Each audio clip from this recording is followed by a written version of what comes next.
Essays on the Gita, Second Series, Part 1, The Synthesis of Works, Love, and Knowledge. Book 2, Chapter 12, The Way and the Bhakta.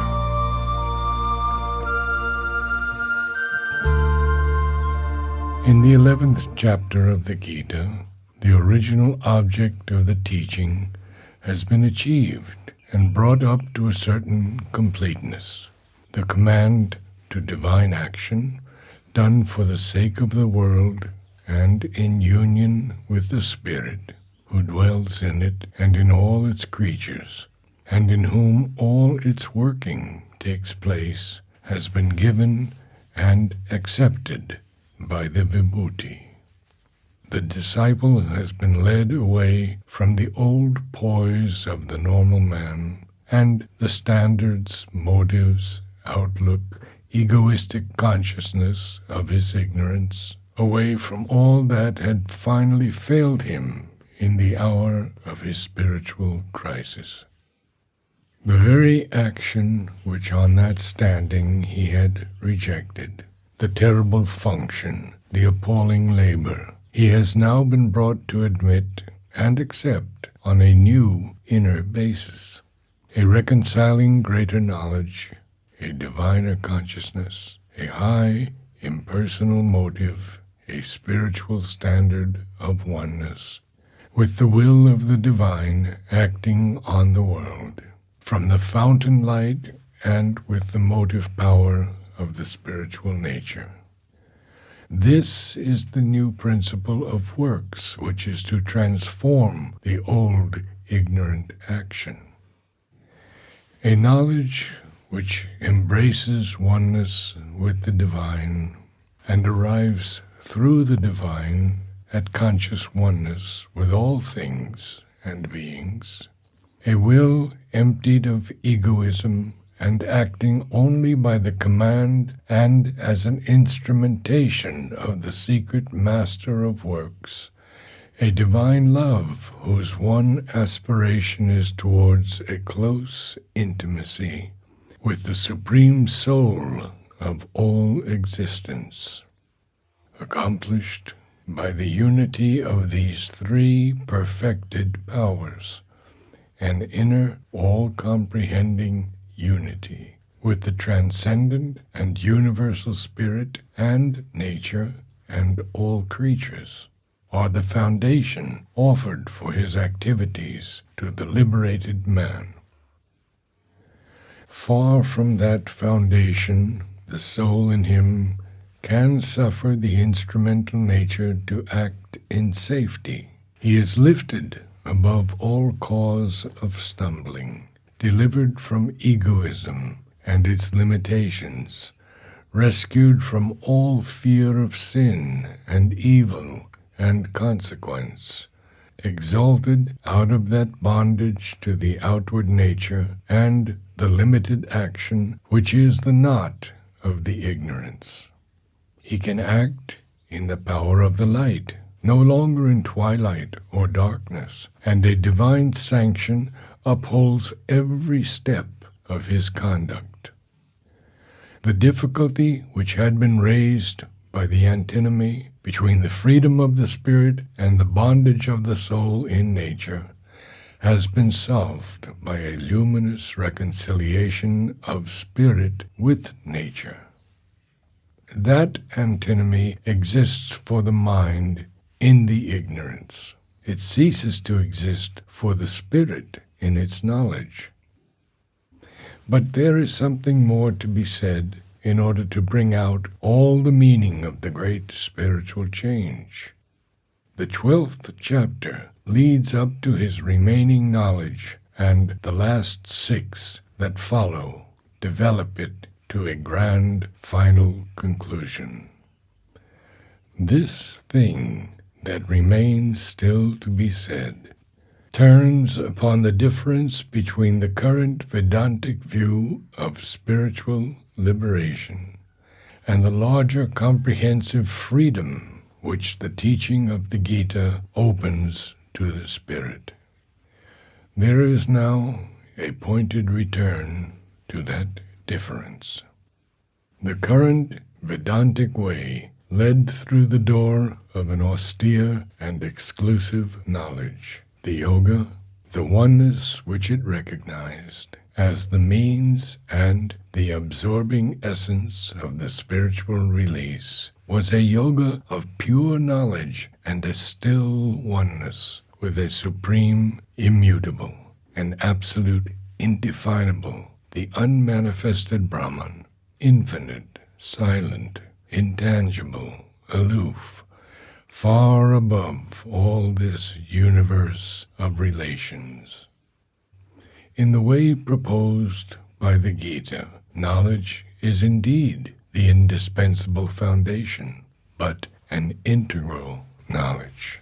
Impersonal, integral works are the first indispensable means, but a deep and large love and adoration to which a relationless, unmanifest, and aloof and immovable Brahman can return no answer, since these things ask for a relation and an intimate personal closeness, are the strongest and highest power for release and spiritual perfection and the immortal Ananda.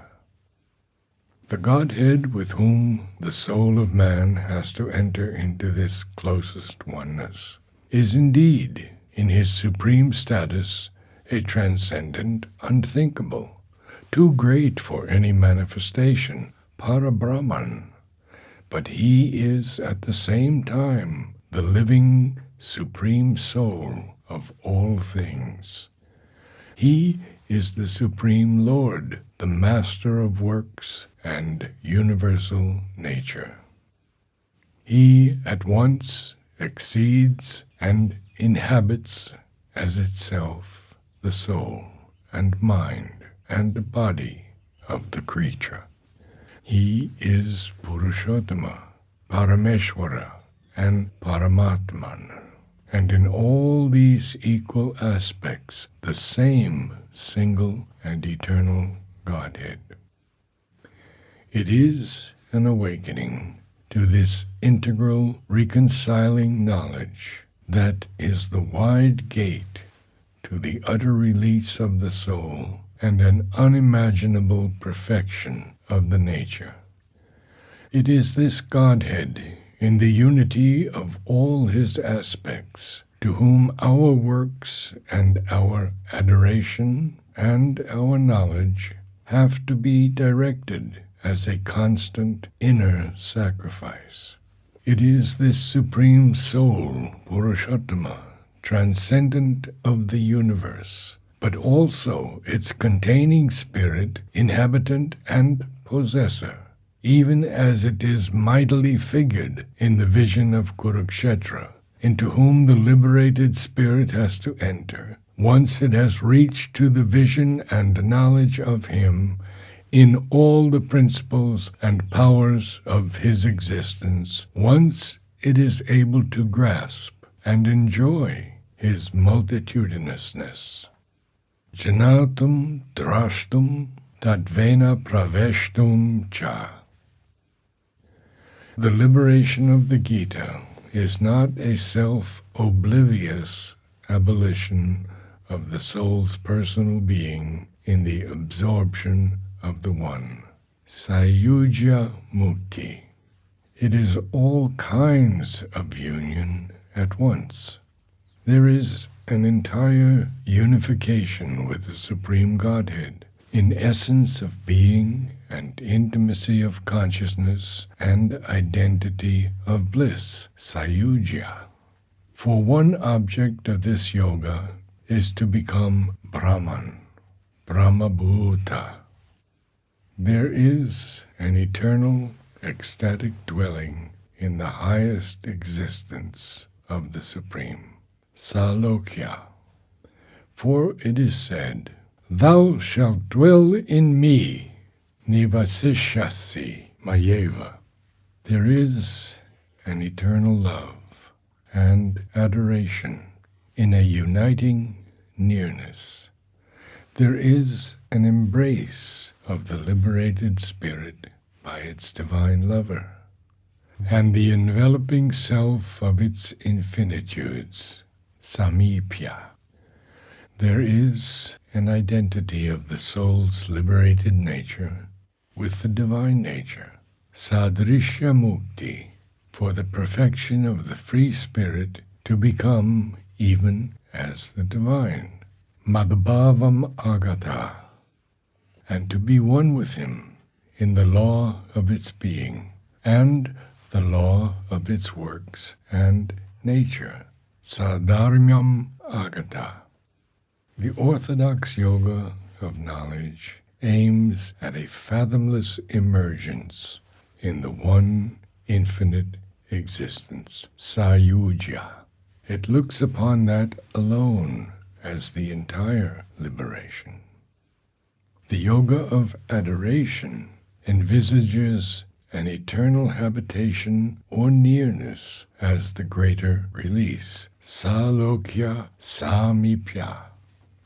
The yoga of works leads to oneness in power of being and nature, sadrisha.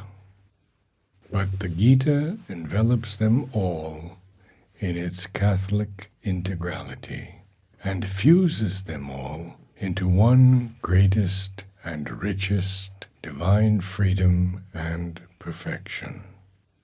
Arjuna is made to raise the question of this difference.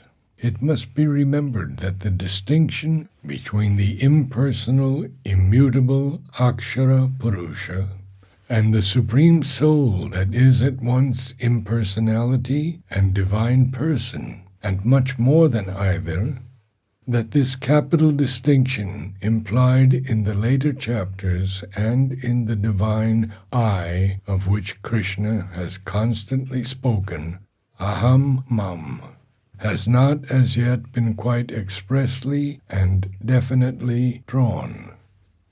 We have been throughout anticipating it in order to understand from the beginning the full significance of the Gita's message and not have to go back again, as we would otherwise be obliged, over the same ground newly seen and prospected in the light of this greater truth. Arjuna has been enjoined first to sink his separate personality in the calm impersonality of the one eternal and immutable self, a teaching which agreed well with his previous notions and offered no difficulties. But now he is confronted with the vision of this greatest transcendent, this widest universal Godhead, and commanded to seek oneness with him by knowledge and works and adoration.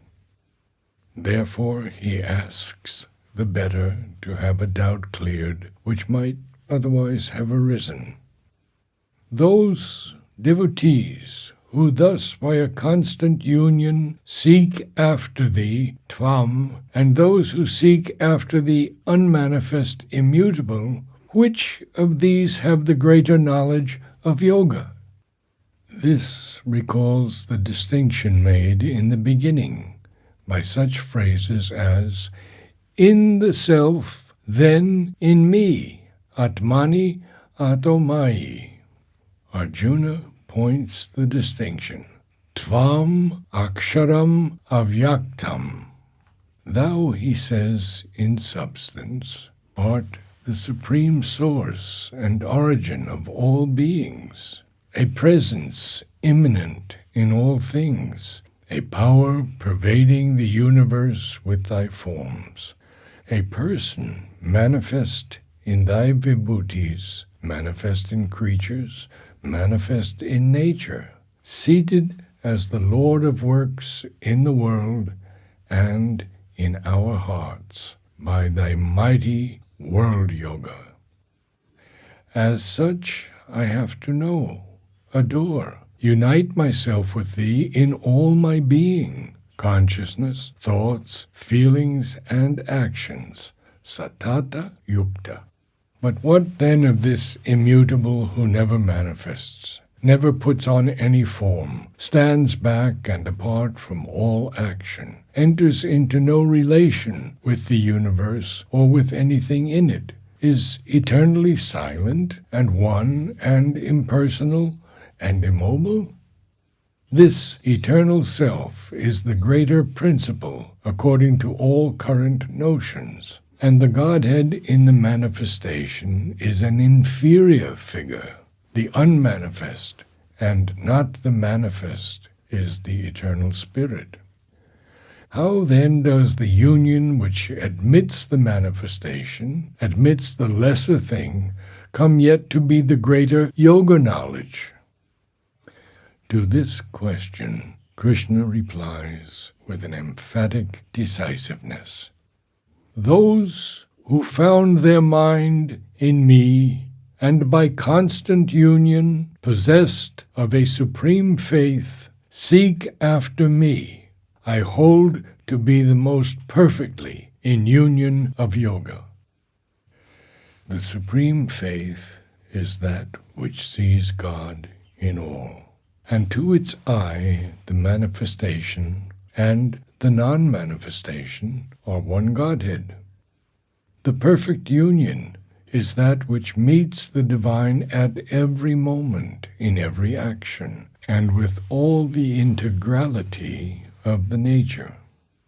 But those also who seek by a hard ascent after the indefinable, unmanifest, immutable alone arrive, says the Godhead, to me. For they are not mistaken in their aim, but they follow a more difficult and a less complete and perfect path. At the easiest, to reach the unmanifest absolute, they have to climb through the manifest immutable here. This manifest immutable is my own all-pervading impersonality and silence, vast, unthinkable, immobile, constant, omnipresent. It supports the action of personality, but does not share in it. It offers no hold to the mind. It can only be gained by a motionless, spiritual impersonality and silence. And those who follow after it alone have to restrain altogether and even draw in completely the action of the mind and senses.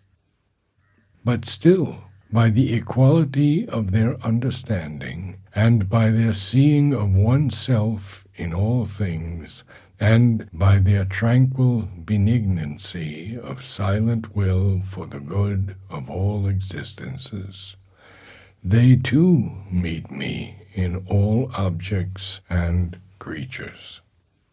No less than those who unite themselves with the divine in all ways of their existence, sarva bhavena, and enter largely and fully into the unthinkable living fountainhead of universal things, divyam purusham achintya rupam. These seekers too, who climb through this more difficult exclusive oneness towards a relationless, unmanifest absolute, find in the end the same eternal. But this is a less direct and more arduous way. It is not the full and natural movement of the spiritualized human nature. And it must not be thought that because it is more arduous, therefore it is a higher and more effective process. The easier way of the Gita leads more rapidly, naturally, and normally to the same absolute liberation. For its acceptance of the divine person does not imply any attachment to the mental and sensuous limitations of embodied nature. On the contrary, it brings a swift and effectual unchaining from the phenomenal bondage of death and birth. The yogin of exclusive knowledge imposes on himself a painful struggle with the manifold demands of his nature. He denies them even their highest satisfaction, and cuts away from him even the upward impulses of his spirit, whenever they imply relations or fall short of a negating absolute. The living way of the Gita, on the contrary, finds out the most intense upward trend of all our being, and by turning it Godwards, uses knowledge, will, feeling, and the instinct for perfection as so many puissant wings of a mounting liberation. The unmanifest Brahman, in its indefinable unity, is a thing to which embodied souls can only arrive, and that hardly by a constant mortification, a suffering of all the repressed members, a stern difficulty and anguish of the nature. Dukham avapyate kleshodi kataras tesham. The indefinable oneness accepts all that climb to it, but offers no help of relation and gives no foothold to the climber. All has to be done by a severe austerity and a stern and lonely individual effort. How different it is for those who seek after the Purushottama in the way of the Gita. When they meditate on him with a yoga which sees none else, because it sees all to be Vasudeva, he meets them at every point, in every movement, at all times, with innumerable forms and faces, holds up the lamp of knowledge within, and floods with its divine and happy luster the whole of existence. Illumined, they discern the Supreme Spirit in every form and face, arrive at once through all nature to the Lord of nature, arrive through all beings to the soul of all being, arrive through themselves to the self of all that they are. Incontinently they break through 100 opening issues at once, into that from which everything has its origin. The other method of a difficult relationless stillness tries to get away from all action, even though that is impossible to embodied creatures.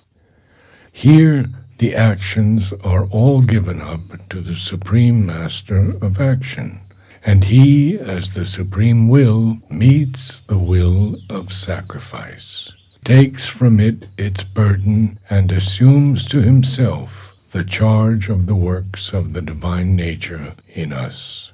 And when, too, in the high passion of love, the devotee of the lover and friend of man and of all creatures casts upon him all his heart of consciousness and yearning of delight, then swiftly the Supreme comes to him as the Savior and Deliverer, and exalts him by a happy embrace of his mind and heart and body out of the waves of the sea of death in this mortal nature into the secure bosom of the eternal. This, then, is the swiftest, largest, and greatest way. On me, says the Godhead to the soul of man, repose all thy mind and lodge all thy understanding in me. I will lift them up, bathed in the supernal blaze of the divine love and will and knowledge, to myself, from whom these things flow. Doubt not that thou shalt dwell in me above this mortal existence. The chain of the limiting earthly nature cannot hold the immortal spirit, exalted by the passion, the power, and the light of the eternal love, will, and knowledge. No doubt, on this way too, there are difficulties. For there is the lower nature with its fierce or dull downward gravitation, which resists and battles against the motion of ascent, and clogs the wings of the exaltation and the upward rapture. The divine consciousness, even when it has been found at first, in a wonder of great moments, or in calm and splendid durations, cannot at once be altogether held or called back at will. There is felt often an inability to keep the personal consciousness fixed steadily in the divine. There are nights of long exile from the light. There are hours or moments of revolt, doubt, or failure. But still, by the practice of union and by constant repetition of the experience, that highest spirit grows upon the being and takes permanent possession of the nature. Is this also found too difficult because of the power and persistence of the outward-going movement of the mind? Then the way is simple, to do all action for the sake of the Lord of the action, so that every outward-going movement of the mind shall be associated with the inner spiritual truth of the being, and called back even in the very movement to the eternal reality, and connected with its source. Then the presence of the Purushottama will grow upon the natural man, till he is filled with it and becomes a Godhead and a Spirit.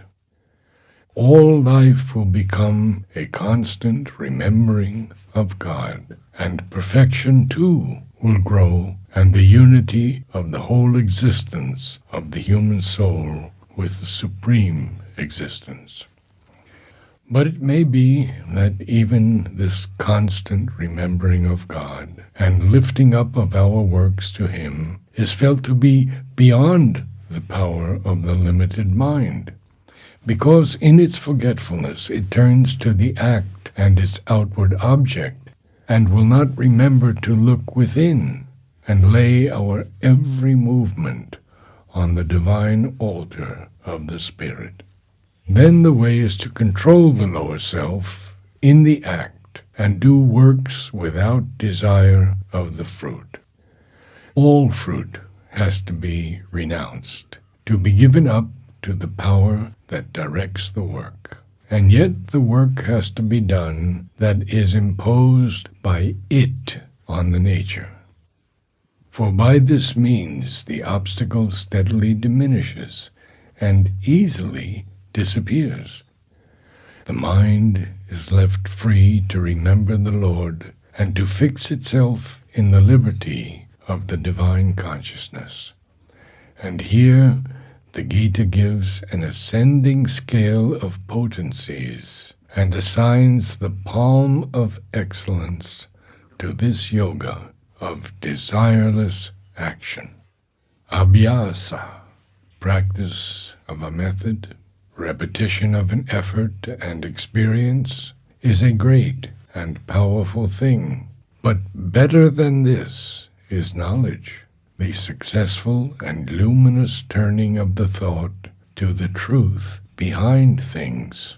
This thought knowledge, too, is excelled by a silent, complete concentration on the truth, so that the consciousness shall eventually live in it and be always one with it. But more powerful still is the giving up of the fruit of one's works, because that immediately destroys all causes of disturbance, and brings and preserves automatically an inner calm and peace. And calm and peace are the foundation on which all else becomes perfect and secure in possession by the tranquil spirit. Then the consciousness can be at ease, happily fix itself in the divine, and rise undisturbed to perfection. Then, too, Knowledge, will, and devotion can lift their pinnacles from a firm soil of solid calm into the ether of eternity. What then will be the divine nature? What will be the greater state of consciousness and being of the Bhakta who has followed this way and turned to the adoration of the Eternal? The Gita, in a number of verses, rings the changes on its first insistent demand, on equality, on desirelessness, on freedom of spirit. This is to be the base always, and that was why so much stress was laid on it in the beginning. And in that equality, bhakti, the love and adoration of the Purushottama, must rear the spirit towards some greatest, highest perfection, of which this calm equality will be the wide foundation. Several formulas of this fundamental equal consciousness are given here. First, an absence of egoism, of I-ness and my-ness. Nirmamo nirahankara. The Bhakta of the Purushottama is one who has a universal heart and mind, which has broken down all the narrow walls of the ego. A universal love dwells in his heart. A universal compassion flows from it like an encompassing sea. He will have friendship and pity for all beings and hate for no living thing, for he is patient, long-suffering, enduring, a well of forgiveness. A desireless content is his, a tranquil equality to pleasure and pain, suffering and happiness, the steadfast control of self, and the firm, unshakable will and resolution of the yogin, and a love and devotion which gives up the whole mind and reason to the Lord, to the Master of his consciousness and knowledge. Or, simply, he will be one who is freed from the troubled, agitated lower nature, and from its waves of joy and fear and anxiety and resentment and desire, a spirit of calm by whom the world is not afflicted or troubled, nor is he afflicted or troubled by the world, a soul of peace with whom all are at peace. Or he will be one who has given up all desire and action to the Master of his being, one pure and still, indifferent to whatever comes, not pained or afflicted by any result or happening. One who has flung away from him all egoistic, personal, and mental initiative, whether of the inner or the outer act. One who lets the divine will and divine knowledge flow through him, undeflected by his own resolves, preferences, and desires, and yet for that very reason is swift and skillful in all action of his nature. Because this flawless unity with the Supreme Will, this pure instrumentation, is the condition of the greatest skill in works. Again, he will be one who neither desires the pleasant and rejoices at its touch, nor abhors the unpleasant and sorrows at its burden. He has abolished the distinction between fortunate and unfortunate happenings, because his devotion receives all things equally as good from the hands of his eternal lover and master.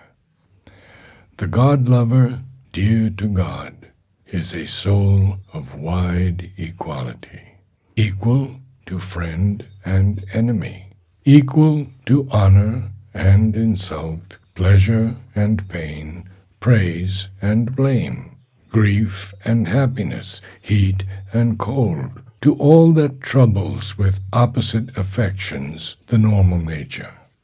He will have no attachment to person or thing, place or home. He will be content and well satisfied with whatever surroundings, whatever relation men adopt to him, whatever station or fortune.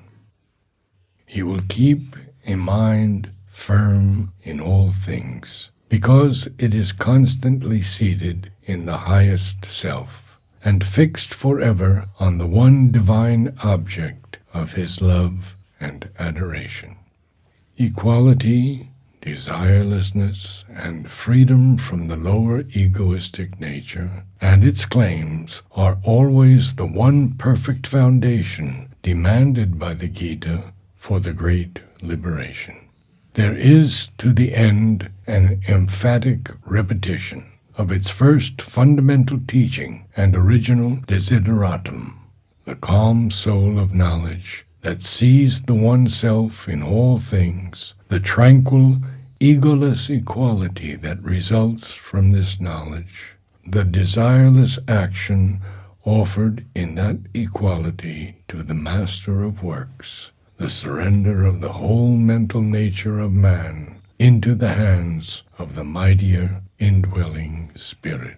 And the crown of this equality is love, founded on knowledge, fulfilled in instrumental action, extended to all things and beings, a vast, absorbing, and all-containing love for the divine self, who is creator and master of the universe.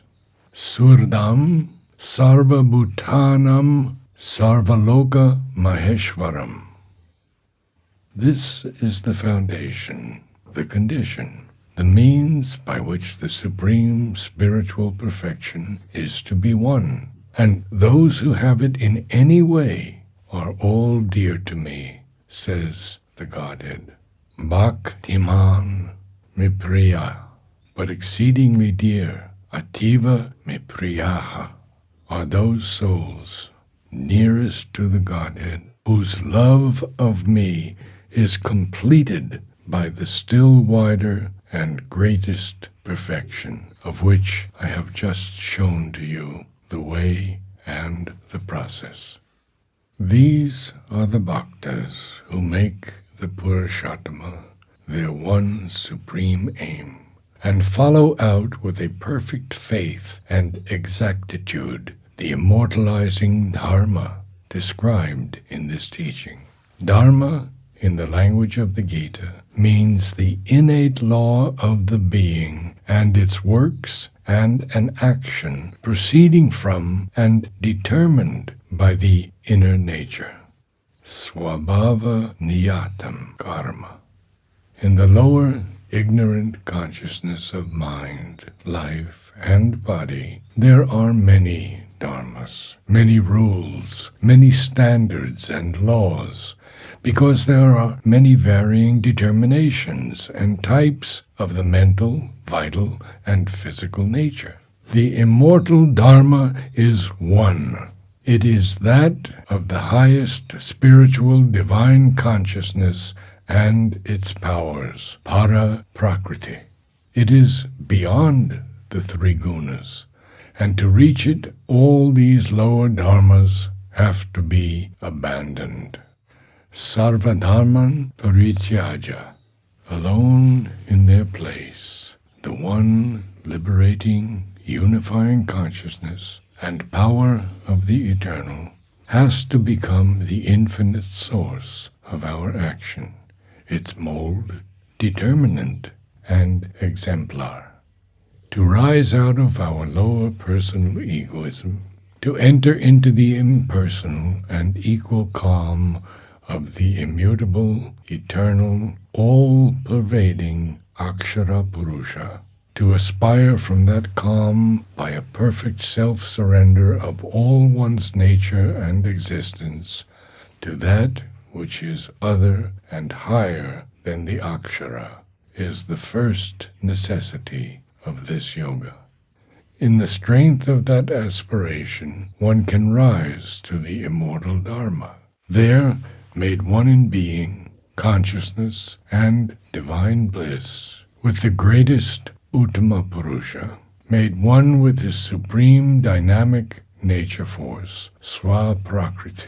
The liberated spirit can know infinitely, love illimitably, act unfalteringly in the authentic power of a highest immortality and a perfect freedom. The rest of the Gita is written to throw a fuller light on this immortal Dharma.